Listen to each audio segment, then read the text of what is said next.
ওয়াল্লাযীনা ইয়াকনিজুনা আয-যাহাবা ওয়াল ফিদ্দাতা ওয়া লা ইউনফিকুনাহা ফী সাবিলিল্লাহ।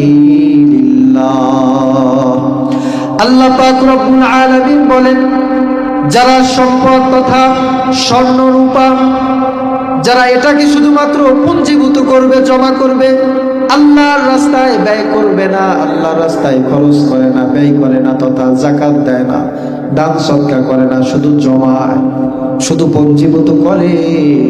এরপরে আল্লাহ বলছেন, ফাবাশশিরহুম বিআযাবিন আলীম। আল্লাহ পাক রব্বুল আলামিন বলেন, নবীজি আপনি তাদেরকে বলে দেন যে যন্ত্রণাদায়ক শাস্তির সুসংবাদ তাদের জন্য রয়েছে। কি সেই শাস্তি?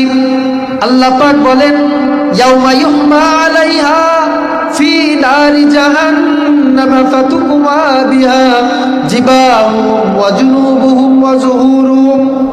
সেই শাস্তিটা হলো ওই সম্পদগুলো আল্লাহ পাক রব্বুল আলামিন জাহান্নামের আগুন দিয়ে জ্বালাবে, উত্তপ্ত করবে।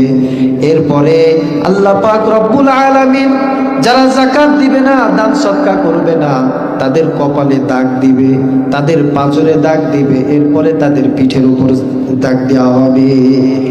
কোথায়? 1 নম্বর তাদের কপালে দাগ দেওয়া হবে, তাদের পাঁজরে দাগ দেওয়া হবে, 3 নম্বর তাদের পিঠের উপর দাগ দেওয়া হবে। মুআজ্জাজ মুহতারাম, 2 নম্বর শাস্তি হলো বুখারী বর্ণনায় আসছে, যারা যাকাত আদায় করবে না, শুধু পুঞ্জীভূত করবে, সম্পদকে জমা করবে।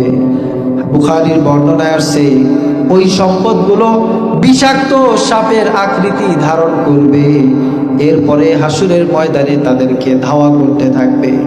বাঁচার জন্য সে তার একটা হাত ঢুকায় দিবে, তার সামনে হাত দিয়ে দিবে, কিন্তু মুআজ্জাজ মুহতারাম বাঁচতে পারবে না, বাঁচার কোনো উপায় নাই।